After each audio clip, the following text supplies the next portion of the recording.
Welcome to Julie Whitney Scott Presents Let's Talk Theater, a Mind for God production sponsored event, heard only on WGRN LP 94.1, the Green Renaissance Station. Let's talk Welcome theater. to Julie Whitney Scott Presents.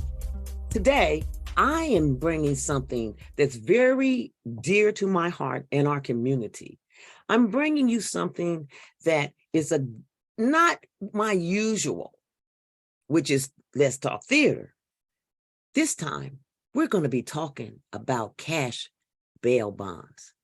Now, you may wonder, what in the world is that? And why are you talking about that, Julie, on Let's Talk Theater? Well, one of the reasons I'm talking about that is because there's a special event that's coming up this month on November the 15th.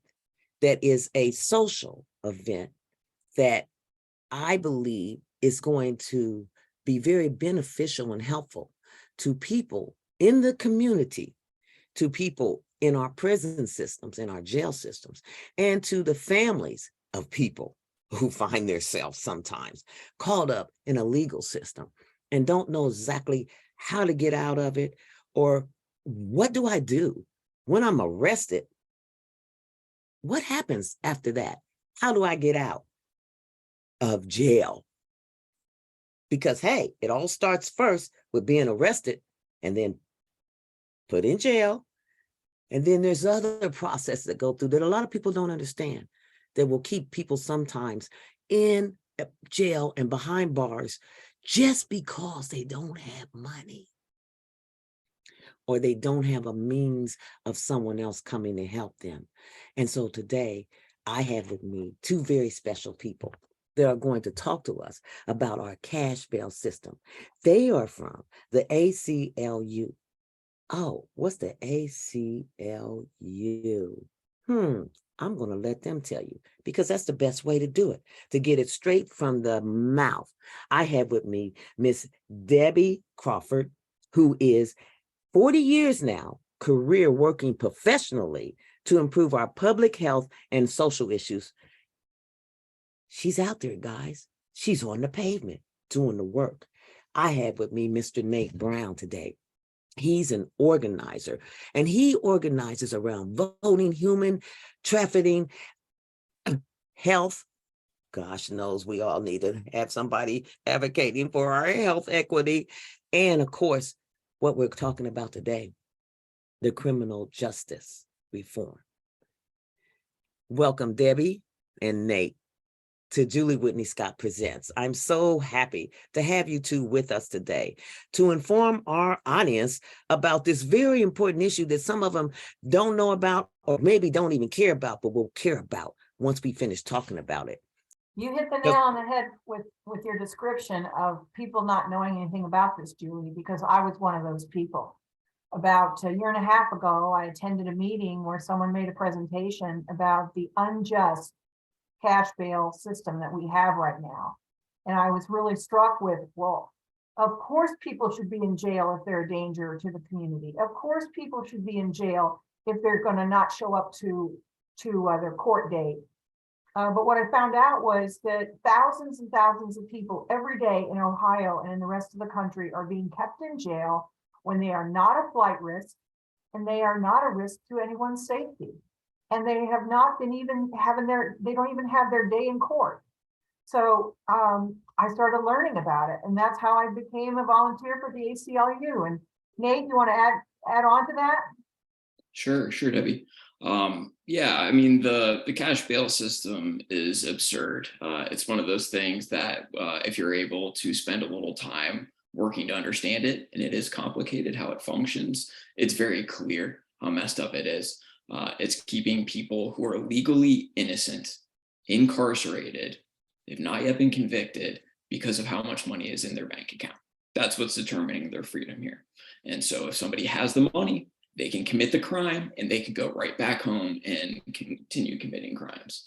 And so that's the reform we're talking about here, is that people who don't have the money, who don't deserve to be in jail, they should go home. People, even if they do have the money, but are a threat of violence or a threat of flight, perhaps they should be in jail. And so it's about public safety, the real bail reform, as much as anything else. Nate, why don't you tell us a little bit about what you do at the ACLU? And I guess to answer, I think our first question that we skipped, the American Civil Liberties Union. And then we are the Ohio affiliate. So we're connected to the national, but we're also independent. And so we get to do our own thing, work on what we feel is important, but with the resources and the aid of a great national organization. We have affiliates in all 50 states and a couple of the territories. And so we've been around for 100 years. And my role, however, with ACLU of Ohio is only about 4 years old. So organizing is a newer element for the ACLU. I think a lot of people, when they think of the ACLU, they think of attorneys and courtrooms winning Supreme Court cases or Ohio Supreme Court cases, things that change precedent, right? And that's true. And we have a wonderful legal team who continues to do that on all sorts of important issues today. But organizing is a new element that has been introduced into the ACLU. I've organized for, about 12, 13 years now in my life. Came on with the ACLU, getting close to 2 years now here. And my role is to work with people. So people in the grassroots, people in the grass tops, meaning organizations, to get them together to identify what we all care about, what our priorities are, what's impacting the community, what are the justice issues that are harming people in our day-to-day lives, getting people together, finding that shared self-interest, identifying issue cuts within these bigger problems that are facing us, and then working together to develop a strategic plan to go after the people in power who have the ability to change these things that are impacting our lives. So that's a quick and dirty version, right? Debbie, why don't you talk to us about your role right now at the ACLU and how you are helping with this cash bail reform system? Well, I got involved as a volunteer and in the Central Ohio team. I also hang my head and say that Cleveland and Cincinnati are a lot farther along on activism around this issue than we are, but we're getting our feet wet. And a group of us got together, and we know that there are 2 bills, one's in the Senate and one's in the House right now, the Ohio House and Senate. They're identical bills, and they are shooting for real cash bail reform, so that if someone is considered for cash bail, there has to be a special hearing around that to say, all right, let's identify why we think this person is a safety risk. Let's identify why we think this person is a flight risk. Because right now, there are all sorts of reasons why people are given cash bail, determinations that do not need it. And so, and a lot of judges, let's face it, there are judges that are biased. If someone walks in the courtroom, maybe they don't look so good. Maybe the color of their skin, whatever it is, this judge has decided, oh, this person, I want to put a high cash bail on this. And for some families, even $1,000 or $10,000, a percentage of that is enormous. Many families can't, and they're already in turmoil. If they've gotten arrested, there's some turmoil going on there. So we decided to have this event in November to create awareness around the issue. And programs like this, educating people about why this is an important issue and why they should care about it. And also that something like this could happen to someone they love and care about. I mean, we all have extended family and friends. You never know when you're going to get a call from somebody that you love and they say, I'm sitting in jail, can you help me? Some of these people are wanting to have a trial because they're not guilty. But when you're sitting in jail, you'll say anything to get out. And one of those ways to get out is say, yeah, I'll plead to a lesser charge to get out. You want to add anything to that, Nate? Yeah, I mean, you're dead on. This impacts everybody. I think our storytellers, the majority are coming from middle-class backgrounds. They're white. This is impacting all colors, all economic strata. It doesn't matter. The system is broken. I myself, I'm from Upper Arlington. I dealt with the system when I was down in Texas in 2018 for about $100 in marijuana from Colorado, was charged with a level 1 felony. I went through that system. If I had not been able to get the extra money to make my bail, which was $30,000 in the fall of 2018, I would have been in jail for a year and a half.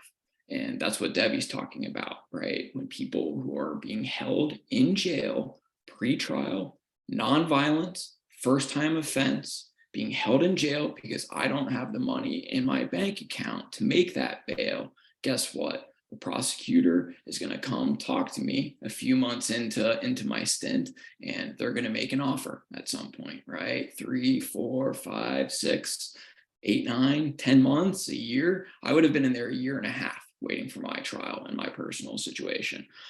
They come and they say, how about you just serve the time that you've already been in jail, and you plead guilty and you go home right now? And there are very few people who are able to, whether just because of personal circumstances or a deep reservoir of willpower, to say, no, I'm going to fight this in court.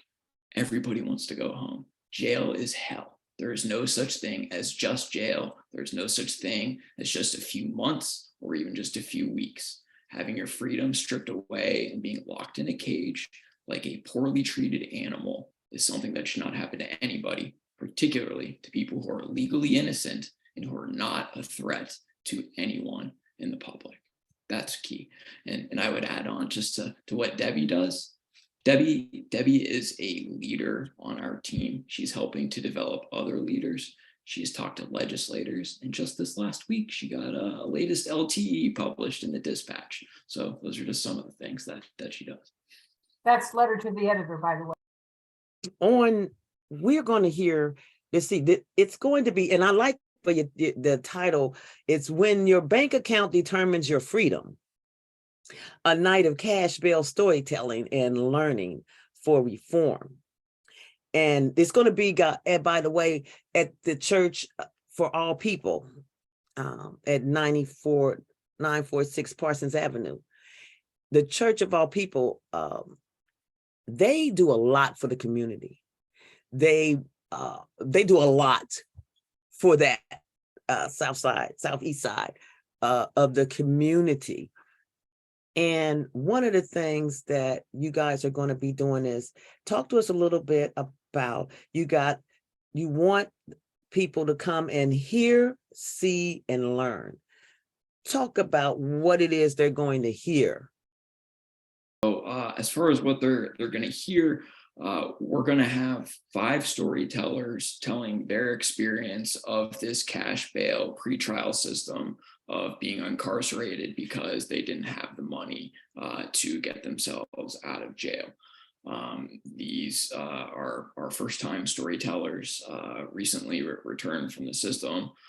Very impressive people who are on their way and on their leadership journey to being advocates to talk about the experiences they've had and the way the system can be fixed.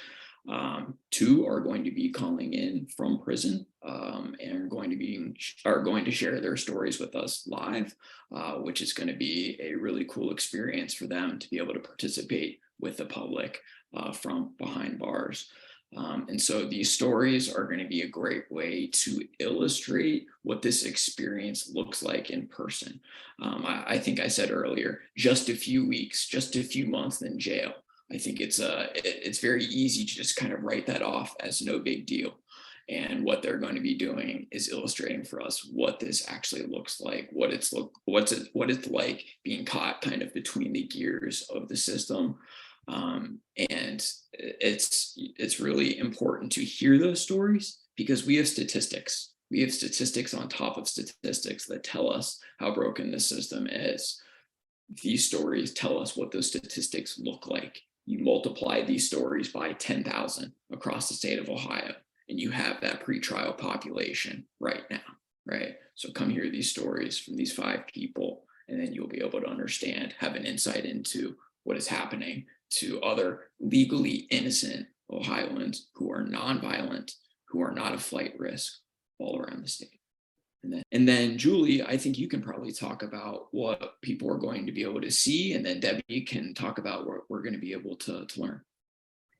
Yes, what you guys are going to see is a short play that I wrote based on research, based on the information that you sent me, Debbie, about the reform and how they wants to how you see it with all the statistics as we were talking about, those type of things, and with some feedback from a person that has actually been in the system theirself and how they felt about being in front of a judge who has to and the prosecutor that's making a determination on what bail will be set so that they can be free to live their life until it's time for their actual court date, which you pointed out, Nate, could be a year, 2 years, who knows how long. So this person is in that type of a situation.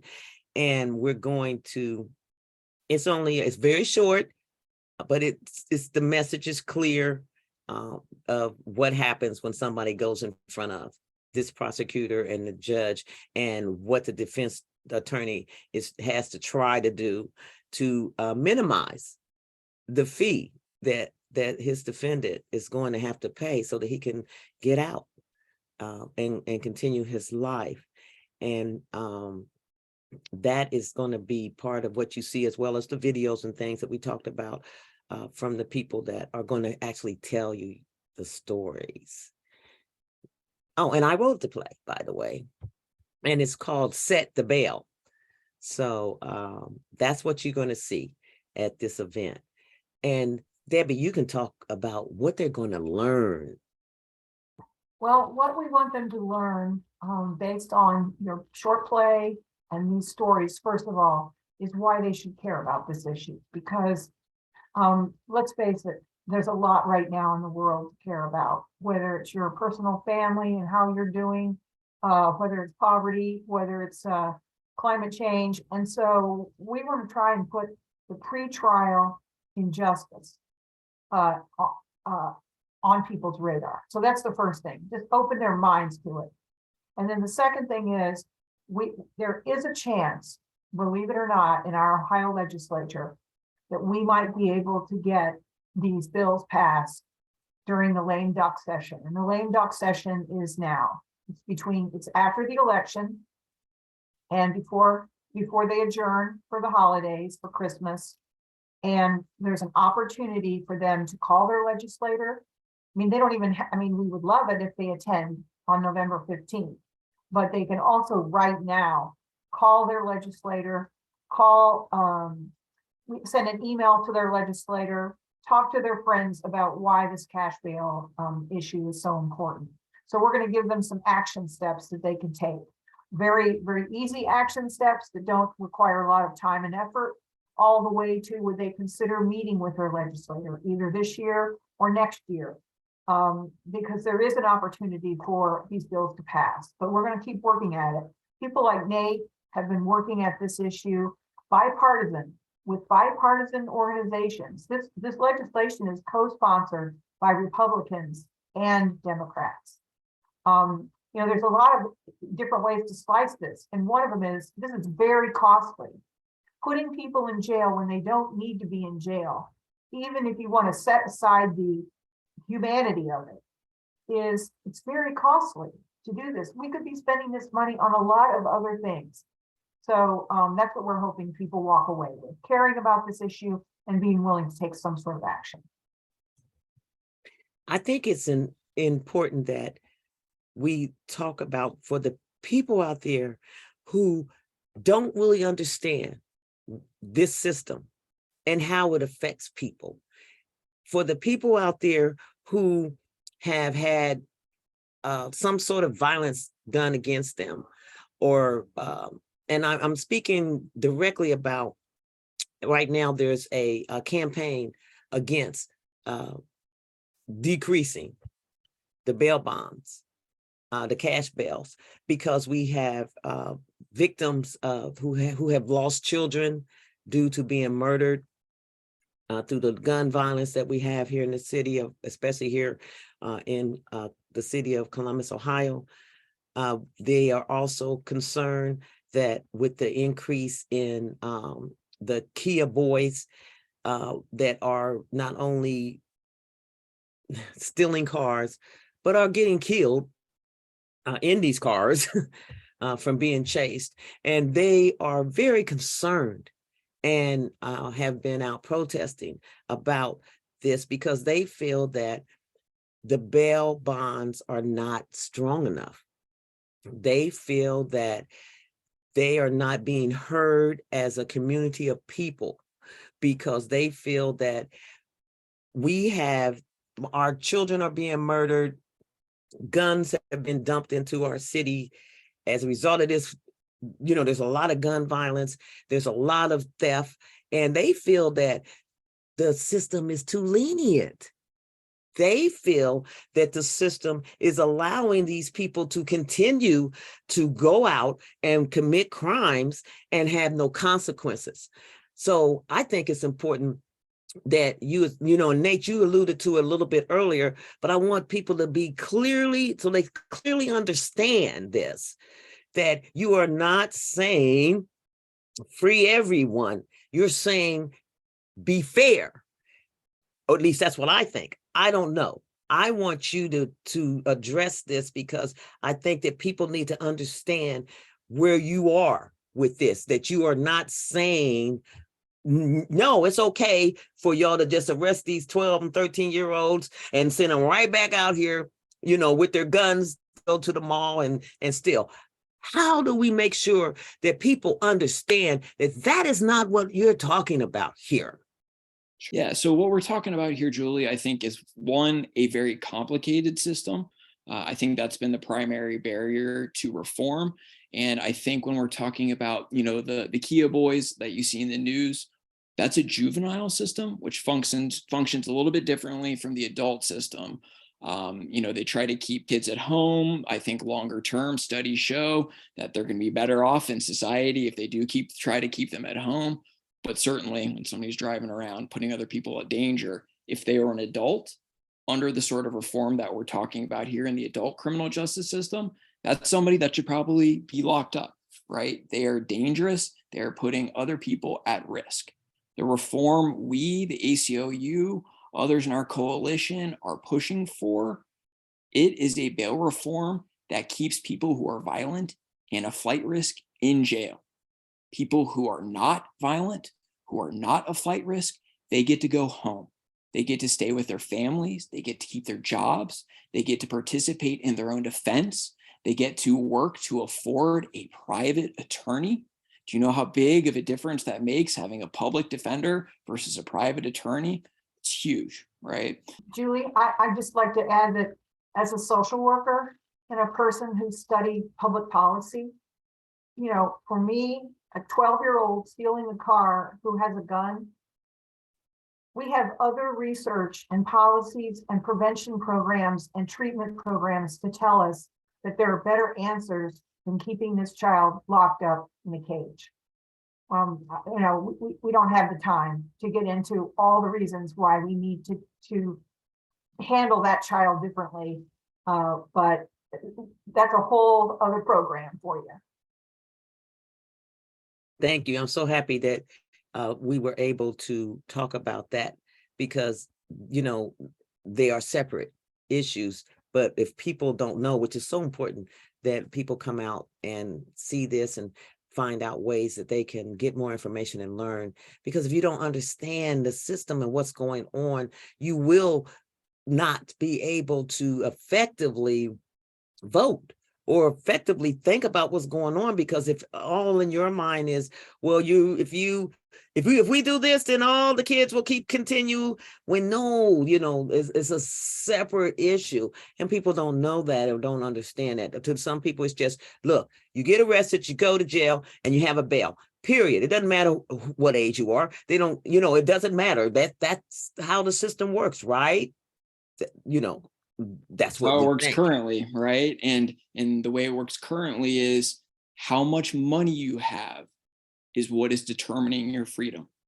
A rich person and a poor person commit the exact same crime, the rich person gets to go home under the current system and continue to commit violence. That is unfair. It is unequal. And when you are keeping people who do not need to be incarcerated in jail, guess what? You are ripping apart their lives, and you're most likely producing somebody who is going to be more likely to commit crime in the future. We are shooting ourselves in the foot with the current system. And that system of you poor, you stay in, or you're rich, you go out, has nothing to do with color. It's all about the money. It is a thing that affects all people, anybody that will find themselves arrested for anything, where they take you to jail. And the only way you're getting out of that jail is to be arraigned and get a cash bail or reconnaissance or whatever. So why don't you guys give us, it's either one, give us some last minute thoughts on this cash bail storytelling and learning for reform event that we're going to have Tuesday, November the 15th, 7 p.m. to 8:30 p.m. at the Church of All People, 946 Parsons Avenue, 43206. For those of you who like to Google it, map it. You got to have that zip code or they'll send you all the way to California somewhere. I found that out once. Well, Julie, it's I think it's going to be an intimate evening. I've always been attracted to storytelling. It's very powerful when people are telling their own story. And so I really see it as a bit of an entertaining evening with the play that you wrote. Thank you very much for doing that. We're going to have refreshments. Parking is free and easy right next to the building. And, you know, we may be fighting this fight for a long time. So the more people we can get engaged in Central Ohio, because we can't let Cincinnati and Cleveland beat us on this. We've got to keep at it. And then Nate, did you want to add anything else to it? This is a great opportunity for anybody who's interested to come see the sorts of things that we're getting into. We're hoping that we can get this passed at the state level this December. It may or may not happen. If it doesn't, then we are going to get ready probably for a local fight going into the next year. So come join us, especially, man, if you're somebody who's been impacted by the justice system. Come support these storytellers, come get to know them, come introduce yourself to us, get involved in the effort, because we're working on cash bail, but we've got a big system and we've got many, many years of good work for us to do. Right, Debbie? And how would they contact you guys, directly or the ACLU? Sure. So I highly recommend everybody check out ohbailreform.com. It is our campaign hub for everything bail reform. OH as in Ohio, bailreform.com, all one word. It is a great one-stop resource. There is a get involved page, but please feel free to email me directly. My email is nbrown@acluohio.org. That's one way to get in touch, or of course, give the office a call, whatever works.